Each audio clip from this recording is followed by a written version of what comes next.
Magandang umaga. Umaga na pero kailangan ng katarungan ay nananaig kahit anong oras. Itong ating pag-usapan po sa ngayon, itong napansin ko ang baba ng level of intelligence ni Raffy Tulfo. Pasensya ka na, Mr. Raffy Tulfo. Mas matalino sa kanya na di hamak si Congressman Kiko Barsaga. Ang layo. Genius naman kasi yun eh. Pero ito, bago ko i-presenta ito, makikita mo rito sa presentasyon na palabas ko na yung pinag-usapan patungkol sa bakit nagkaroon ng LTO na ID, driver's license ID, si Bryce Hernandez at saka si Alcantara. Hindi maintindihan ni Tulfo, nagagalit siya, pinaminumura niya si Bryce Hernandez. Pinagsisinungalingan mo kami rito, ha? Ang tanong ni Tulfo, nagsisinungaling ka.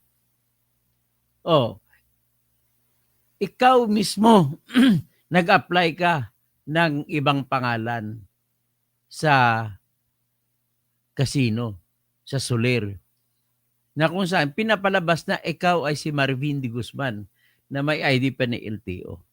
Tapos sasabihin mo ngayon na hindi mo alam ang ID na yon.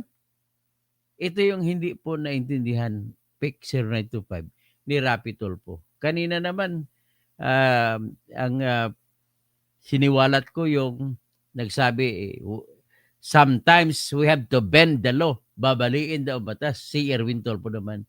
So pinagsama ko yung dalawang Tulfo para makita nyo kung gaano ka-useful ba ito sa ating bansa.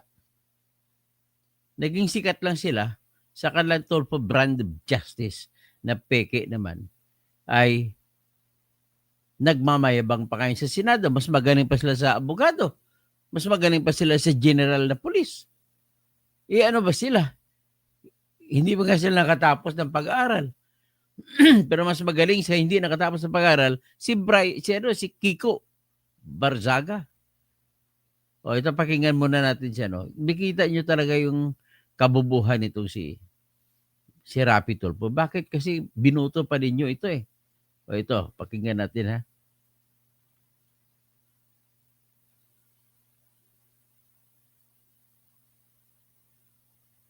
Sa ibang hearings. Okay, so you can even consume 10 minutes actually. Thank you, Mr. Please Chair. go ahead. Enter. Tulfo, Raffy.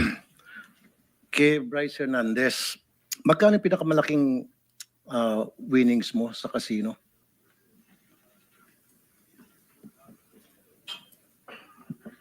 Na matatandaan mo? Your Honor, mga ano po siguro, mga 20-30 million po. Hindi ba 100 million? Hindi po, Your Honor. Yung chips to cash mo na matatanda mo Ang sinasabi ko po sa isang gabi po. sa isang gabi? Opo, Your Honor. Oh, 20 kita mo. million. Mga ganun po, opo. Okay. 20 to 30 million po ang pinakamalaki. 20-30 million. Pag ini-encash mo yon, cheque. Tama? Hindi po, Your Honor. Cash din. Cash po. Sabagay, siguro, hindi siya naglalaro sa casino. Saan ka makakita? May cheque ba sa casino? Nagtatanong ka tungkol sa casino ni pananalo ni Bryce. Tapos pag in-encash mo, chips yun, di ba? So paano papasok ang cheque? Gusto ko sampalin dito. Hoy, Raffy, mag-isip-isip ka nga muna, maghanda ka, susulat mo lahat ng tanong mo, at kumonsulta ka sa mga katabi mo, mga tao mo dyan, mas matalino sa iyo yan. Bakit ka nagtatanong tungkol sa cheque? May cheque ba sa casino? Grabe to kabubuhan ng malaking-malaki. Cash. Pero kasi mayroong mga time, monitored ng AMLA, papasok ka ng perang 1 million. Tandaan Kunyari nyo na, lang, ilalabas mo 2 million. The reason why I'm asking this is merong record lumilitaw na ikaw ay nagma-money laundering. Hindi po ako nagma-money laundering, Your Honor. Talaga pong naglalaro po ako, nagkakasino po. Okay. Saan galing yung cash na sinusugal mo? Gaya po ng sabi ko, pag pumupunta po kami na grupo, ang may dala lang po ng pera sa amin si Boss Henry po. Doon po kami kumukuha ng perang Saan panglaro. galing yung perang kinukuha, Sinabi na nga kay Boss Henry nang galing eh. Bobo talaga to. dinadala sa inyo ni Boss Henry? Lagi po siyang may dalang pera na nakabag sa sasakyan niya, na nakaredy po talaga panlaro. Kung hindi po ako nagkakamali, ang isang bag niya po, naglalaman po ng mga 20 million po. Klaro na to Ang diskarte nila, siyempre magbarkadahan mga yan. Kasama ang boss nila. Yung boss nila ang may desisyon ng lahat kung paano sila magkapera. Tapos, here came the where. Sila ay mga tauhan ng mga boss nila at hindi mangyayari ang gusto ng boss nila kung walang cooperation sila ni Bryce. At kung ang cooperation na dapat na kailangan nila ay kung ano ipapagawa sa mga pagkapirahan, dapat gagawin din nila ni Bryce ng mga tauhan ni Alcantara at walang magsusumbong para matutuloy ang kanilang gusto na diskarte.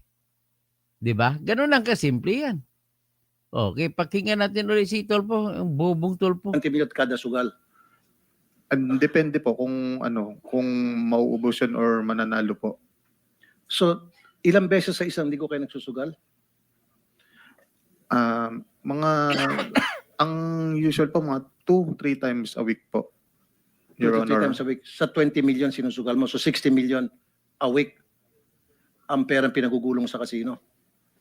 Yun po yung dala lang po ni Boss Henry yun.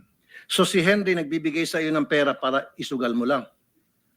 Actually, hindi naman po sa akin lang. Sa amin po lahat na grupo po na nagpupunta sa casino. Siya po lang may dalang pera. Doon po siya nagbibigay ng pera para panlaro po. So, ibig sabihin, pupunta kayo sa casino, lahat kayo, maghati-hati doon sa 20 million halimbawa. Opo, kung magkano po ang kukunin doon, inililistan niya lang po. Okay, saan galing ngayon 20 million? Di mo tinanong kay Boss Henry mo kung saan galing 20 million?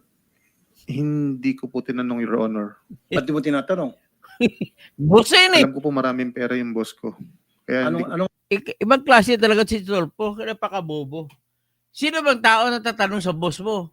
Anyway, matagal na kayo nagsasama. Alam na rin may hinuha na yan si Bryce kung saan ang galing yan. Nagaling sa diskarte nila. So bakit ba siya magtatanong? Anong klase kang magtatanong? Ano ba? Ay, po. pangalan ni Boss Henry? Anong tunay niyang pangalan? Boss Henry Alcantara po. Alcantara. Pero alam mo na galing sa kickback. Alam mo, ang daming mga tanong mo, Rapi Tolpo, na useless. Paulit-ulit. Dapat sana makatipid ka ng oras kung hindi mo na tinanong paanong pangalan. Alam na yan eh. Henry Alcantara. Iulit mo tatanong.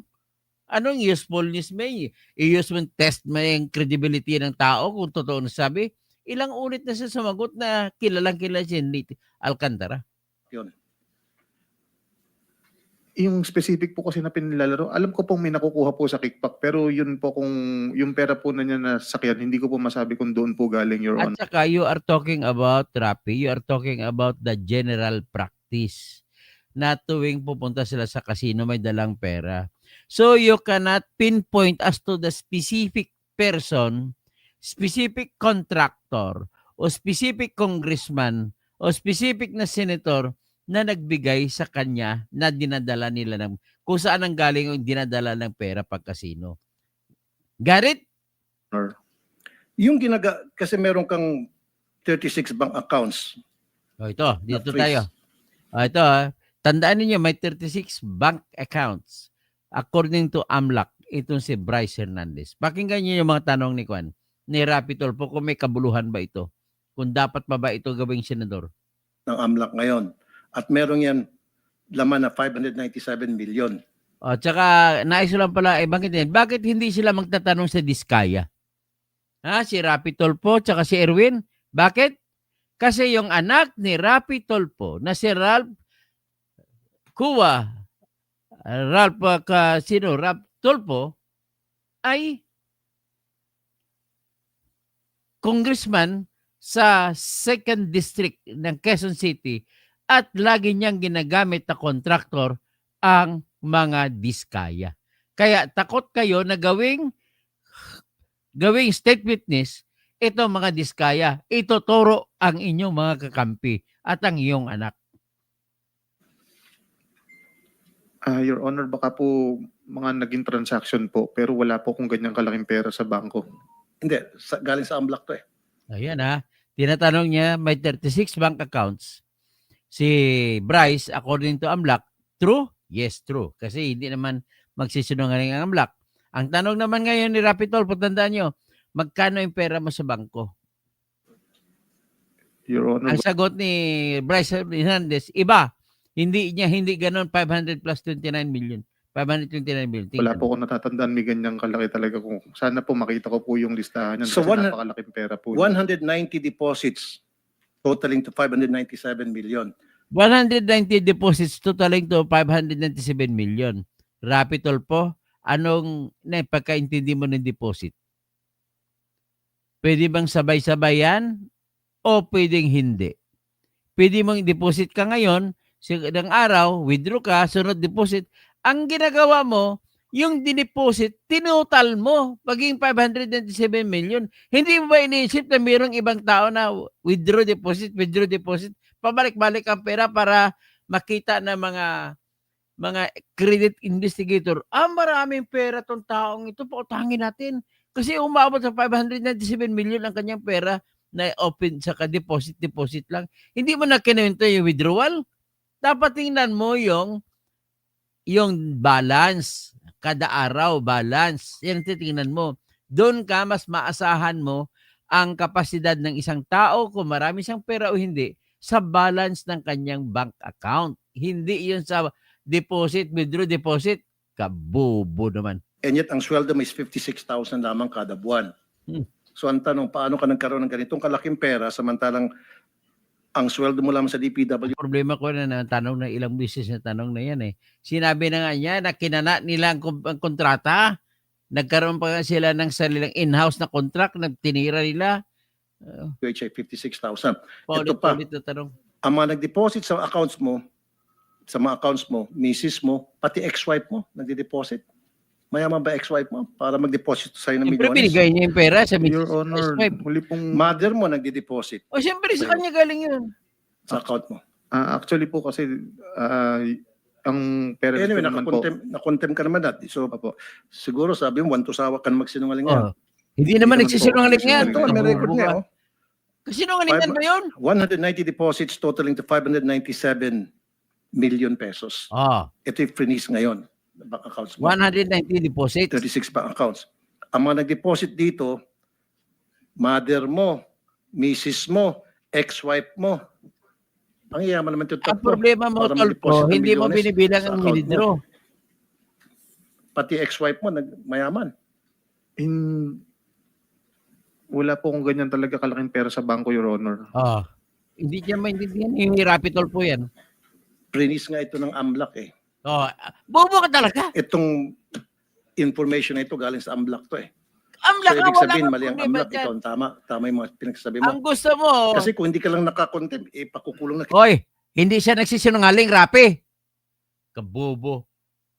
Ang sinungaling ikaw. Ang kabubuhan mo. Bakit? Ina-assume mo na kung maraming beses ang deposit, iyon na yung pera niya. Ay, nako. Hindi tumingin ka sa balance. Hindi yung ilang taon, 2022, 23, 24, 2025. Total yan na deposit. Hindi mo nga binilang dyan ang total na withdrawal. Kabobo. Kita ngayon mismo eh. Your Honor, Napakasinungaling mo. Your Honor, baka naman Tawag po ang sinungaling, sinasabi ni Rapi. AMLAC is yan po yung mga naging transaction po, hindi po yan yung total Oh, na transaction pera ko sa yan, bangko. hindi rin total ng pera. Naintindihan ba yun, Rapi? Labas-pasok nga na deposits. Okay. pinag-uusapan Alam mo na nga, natin. labas-pasok na, hindi mo makuha ang total yan. Naman ng pera Ang mo. problema sa iyo, kabubuhan mo, ang gusto mo mangyari, ang sa isip mo na napakababa, sa kada deposit, hiwalay pa yung bagong deposit, hiwalay pa yung pangatlong deposit, hiwalay pa yung pang-apat deposit. Ang gusto mo, pag tinutal mong lahat ng deposit, yun ang pera niya. Hindi po. Kung ano ang balance niya sa kanyang account, yan ang pera niya. sabi mo, there's no such thing as 597,000. Ito nga po yung sinasabing Ang tinutal mo, 587,000, na lahat ng deposit na tinutal mo. Kabubo. labas-pasok na pera, which total to 597. Yan. At mga Kabubuhan mo nag-deposit talaga. dito, ex-wife mo, misis mo, nanay mo. Eh, anong puntos mo? Posible po yan, Your Honor. Ngayon inaamin mo na. Pero ang mali, ang pasensya sinasabi na po mo, kayo kasi Tolpo, na 587,000. Ang total, 5 million ang total. Kamali yon. Hindi ko po kanina meron po kung 590 million sa bangko. Umabot sa 597 ang total amount. Ang total. Bakit mo ito total ang lahat ng deposit? Kabubo. Ng mga transaction po, Your Honor, possible po. Ang tanong ko ngayon, sa sweldo mong 56,000, Wala nang kinalaman sa sweldo niyan. Putang ina. Alam mo na nagaling sa magnanakaw eh. Bakit ba mag-issue yung sweldo? Kabubo. pesos kada buwan sa DPWH. Inamin na nga ni Bryce na kumuha sila sa mga flood control projects at hindi galing sa sweldo yan ng kwan na yan. Ang dineposit dyan. Paulit-ulitin pa tanong, naubos ang oras ni Marcolita. Kanina pa yung nag-aasar sa'yo. Saan nang galing to? So sasabihin mo ngayon, misis mo, at saka ex-wife mo. So anong trabaho ng ex-wife mo? Nakailang ulit ka na kumbaga mag-deposit ng banggit ng malaking pera. ex-wife. Yung ako po kahit paano, yung kapatid ko po kasi may nag-buy and sell, kahit paano nag-share po ako doon para po kumita.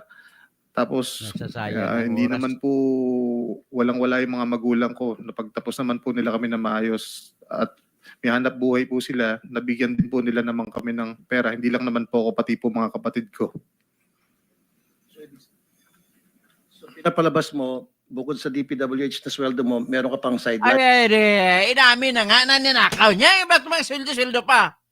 na hanap buhay. Ano yung sideline na hanap Abubo. buhay mo? Hanap buwan na po eh. Nakikishare lang po ako sa buy and sell po ng kapatid ko. Minsan po yung motor, minsan po yung sasakyan. Kung ano lang po ang kayang i-share. Kasi Your parang Honor. racket mo. Importante yan kasi umamin Extra na. income po, Your Sarap Honor. mo sampalin. Extra income na abot sa milyon-milyon pansugal mo lamang. At saka po nanalo rin po sa casino, Your Honor. Kapag ikaw ay pupunta sa casino, meron kang gamit na fake ID, tama? Yan sa ID. Your Honor, wala po akong nahawakan na fake ID. Membership number po ang binibigay sa amin. Wala po akong... Meron kang fake ID. Ayan sinasabi ni Bryce na wala siyang fake ID na LTO na pangalan kay Marvin D. Guzman. Ang alam niya, meron siyang card number. Ngayon, pinipilit ni Rapi Tulfo na alam ni Bryce na meron siyang fake ID. Ang katotohanan ng buhay dyan, hindi alam ni Bryce at saka ni Henry Alcantara na meron silang fake ID. Bakit? Kasi diskarte ng tao na taga-Soler, ang ginawa niya, gawa siya ng fake ID ng LTO na siya lang nakakaalam at ginamit ang purpose lang o pakay para makakuha ng membership card ng Soler kasi bawal sa mga opisyal ng gobyerno na pumasok sa casino. Yan po. Kaya that explains the reason sa mababa mong utak, Rapi Tulfo, na bakit wala siyang nakitang ID na LTO. Tanging ang tao lamang dumiskarte ang nakakalam kung may fake ID siya o hindi.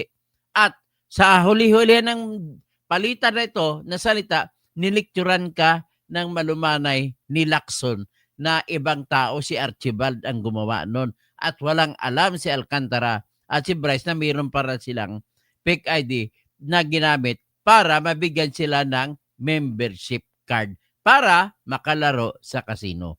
Galing sa LTO. Yung pineke mo yung LTO driver's Hindi license. kasi nagpiki eh. Your Honor, wala po akong ginawa, wala po akong ni-request talaga para gumawa po ng fake ID Hindi ng ka LTO. nag-request sa LTO pero ikaw nag-produce. Yun ang ginagamit mo sa Hindi siya casino nag-produce. tuwing Saan magsusugal ka ka. nakakuha niyang salita na siya nag-produce? Sarap mong suntukin kabubuhan mo eh. Your Honor, nagsasabi po ako ng totoo. Di ba nung last hearing dito, may pinakita pang ang picture mo. Ang tanong dyan, Tulfo, sino ba nagpakita ng picture niya? Eh di ba ibang tao, hindi siya? Kabubok, sarap mong sampalin. Na merong fake ID. Ano bang pangalan nun? Nakita ko po yan, Marvin de Guzman po. Exactly. Gamit-gamit mo yun. Yun ay pinisinta ng kasino sa amin. Kasino ba nagpresenta? Ikaw na nga nagsabi, kasino nagpresenta. Hindi si Bryce nagsabi. Sinabi kasi hindi niya nakita yung ID na yan. Dapat nagtanong ka sa kukuti mong mababa. Bakit ganun nangyari? Marvin D. Guzman. Tapos ngayon magsinungaling ka. Oh, Your Honor, Paano ka Hindi ilalagay sa sinungaling, gago WPP kung ikaw yung napakasinungaling ngayon pa lamang? ikaw sinungaling, Sabi ka Tolpo. totoo. Your Honor, nagsasabi po ako ng totoo. Sila po ang may hawak siguro nung ID na yun. Hindi po Kaya ako. nga Wala pa- po akong pa- nahawakan na ganun. paano nagkaroon ng kopya ang Ay. kasino ng Marvin D. Guzman kung hindi mo prinsinta sa kanila? Lacson, pasok na. Actually, Your Honor, ang alam Paliwanag ko po, mo. natatandaan ko dyan. Dahil gusto nilang maglaro kami, sila gagawa ng paraan para mabigyan kami ng membership eh. Wala po kami kinalaman dyan kung paano kami nagkaroon ng Oh. ID dyan. Sa O, totoo lang, nakaintindi Your ka na? Honor. So ibig sabihin, Hindi mo ba naintindihan? Ibig sabihin, sige. yung kasino, lalapitan ka para pasugaling ka at bibigyan ka ng fake ID. Ganun na nga po, Your Honor. So pag pinatawag namin yung kasino, kaya mong panindigan yon. Bakit ka lalapitan ng mga kasino? Ba't ka lalapitan ng kasino? Okay. Para makapaglaro. Kasi customer sila, malaking customer. Pag-name ka ng kasino, anong kasino pinupunta mo? Paninindigan ko po yung Anong kasi name ng kasino? ah, Sige, magbanggit ka. sa Soler po. Okay, so ibig mo, sino sa Soler ang lumapit sa iyo para sabihin, oy, Mr. Hernandez, magsugal ka, kaming bahala, bigyan ka namin ng fake ID para hindi ka matrace sapagkat bawal dito ang government official. Sino doon? Hindi ko po maalala ang Sino? pangalan niya, Imposible pero di mo maalala. hindi, totoo po, Your Honor. Pero alam ko po, ano siya, parang yung mga business. Yan, papasok na si Lacson. Kasi kung talaga nagsabing na totoo, patatawag namin yung Soler na nag-iimbita ng mga government official magsugal na bawal naman alam nila at bibigyan pa ng fake ID. Banggitin mo yung pangalan. Hindi ko po alam yung pangalan niya, pero pagka nakita ko po siya, Senator Rafi. maalala ko po Ayan. siya, Your Honor. Yung Mike Archibald, does it ring a bell? Yan po. Apo. Alam mo tunay niyang pangalan? Hindi po, Your Honor. Yun ang nag-asikaso ng lahat ng ID niyo, di ba? Parang nga po, gaya po ng sabi si ko. Archibald Torregosa, di ba? Na-meet mo siya? Matatandaan ko po siya pag nakita ko po. Senator Rafi, that answers your Opo. question. May nag-asikaso ng kanilang... Opo, yan po, Your Honor. Mike Archibald, ang tunay na pangalan is Archibald Torregosa, right? Opo, Your Honor. Thank you, Senator Rafi. Kaya nga, Mr. Chair, imbitahan natin yung Mike Palusot ka na naman, Rapi Tolpo. Archibald. Dahil kung totoo sinasabi niya, aba, bakit pa ipagbabawal ng ating gobyerno ang mga government official na magsugal sa mga kasino, kung meron palang mga tao sa kasino na Mga tanong mga walang kwenta. nag-iimbita sa mga corrupt na government officials, tinuturuan na maging corrupt ang mga government officials, magsugal at sila nang bahal magbigay ng false identity. Di ba corrupt din yung extortion? Yan ang expertise nyo, extortion eh. Lahat kayong Tolpo brothers eh. Invited sa next hearing natin, Archibald Torregosa. Kindly take note. Okay, bukod pa sa'yo, sino pa yung mga inimbitahan nitong Archibald ng mga government officials from DPWH para magsugal? Paano nyo malalaman yan? Maliban lang kay Henry Alcantara. Kilala ba niya lahat ng mga taga-gobyerno na sumusugal? Anong klaseng tanong yan? At binigyan ng fake ID. Sa pagkakaalala ko po, Your Honor, si Boss Henry Alcantara ko po, si Engineer JP Mendoza po, Siyempre, kasama ako niya. po, si Engineer RJ Domasig po, si Engineer Kasama Justin Nuevo po, Justin Weibo. si Kasama nila. Edric San Diego po, at saka Kasama po nila. si Engineer Paul Duya, tsaka Paul si Duya. Engineer Lester Castro po. Yan, Okay. magkasama na. So, marami Yun kayo. yun lang po ang naalala ko sa ngayon. Hindi ko po maalala kung yun na po lahat yun. So, lahat kayo binigyan ng fake ID. Paano nyo nakilala ito si Archibald? Yan, magandang tanong yan.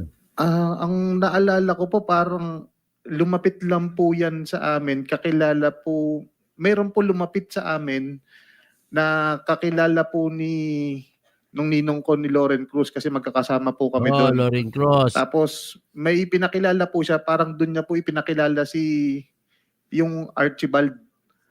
Kaya yun po, doon po siya nasabi po na hindi nga kami pwedeng maglaro. Gagawan daw po Senator niya ng Rafi, paraan nandito para po si maglaro. Loren Cruz, kung gusto niyo Sige, tanong. sa sunod na natin topic si Loren Cross. At least ito, okay na. Di ba? Ganun lang. At least gusto ko lang ipakita yung kabubuhan nitong Rapi Tulfo na to. Ay, nako. Na high blood ako. Hindi to pwede. Maubos-ubos ang oras ng cross-examination kung ito magiging abogado. Rapi Tulfo. O, sige, mag-shout out na lang ako. Marity Zolena, watching from Qatar. Sa, relax lang, sir. Talagang gonggong ang magtulpo nila. Instant Villa, the morning, good puso mo, idol. Pag grandstanding yung tulpo, brother. Fire, akala kasi ni Tulfo ang galing na niya, hindi niya nahiya, ganyan lang talaga ang hindi lawyer. Need Anima, I need, okay, kumusta ka na? Sige, sampalin nyo na. Sige, gusto, pag makita ko sa sampalin ko talaga kahit makulong ako. Garden Ferry, maling-mali itong mga question na Rapi. Nini Balmoria, oy Nini, laos bayan ni Tulfo. Kumusta ka dyan sa Puerto Princesa, Nini? Backspot TV. Bakit ang mapagbalingan ngayong mga district engineer ang linaw doon na mga testimonya ng Diskaya, ang laki ng kickback, porsyento ng sa congressman at na engineer 5% lang. Alam mo kasi, Backspot, si Diskaya ay kontraktor ni Ralph Tulfo na anak ni Rapi Tulfo. Yan ang isang dahilan kung bakit ayaw nila na magiging state witness si Diskaya. At saka binanggit pa ni Diskaya si Saldico na nauna pang binanggit bago nagbanggit si Henry Alcantara. Napakaganda naman ang revelasyon ni Alcantara nung nagsiwalat na pati mga 1 billion na delivery sa papunta sa Shangri-La. Tapos may penthouse si Saldico dun sa Shangri-La. Pagkatapos ng bandang huli, doon sila deliver sa Valle Verde 6 sa Ladybug Street. Garden Ferry. Naawa talaga ko kay Bryce kahit pa sangkot siya.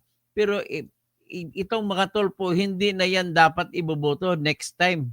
Dapat nga, hindi naman tayo bumoto dyan eh. Ruel Cagbay, Garden Ferry. Ano ba yan? Hindi business ni Bryce Rapi kung saan nanggaling ang pera kasi boss nila yon. Tama, akala ko matalino itong si Rapi Tulfo. Yan, bubo na lumabas pagkabubo niya. Ariel, same lang sila, Sir Toto, ng kapatid niya si Erwin. Sometimes we need to bend the law. PEC 0925. Rapi Tulfo's son also has flood control projects. What happened to those? Ay, 2 billion po ang flood control projects ni Ralph Tulfo. At isa sa mga contractors niya ay mga Diskaya. So Marita Manalansan, good morning Engineer Toto. God bless you po. Ariel, pangkabitan lang ang mga yan Tulfo. Okay. So ganyan na lang ang ating masasabi at mag-out na muna ako. Pastor Rodi Rabi, nakahabol ka pa. Garden Ferry, dapat hindi yan sermonan si Bryce kasi siya ang witness. Tama po, paano natin makuha yung kanyang pagkakampi? Kung awayin mo para ano pa, Rodi Rabi, do not vote for this Tulfo family. Maraming salamat po at yan lang po ang ating gagawain.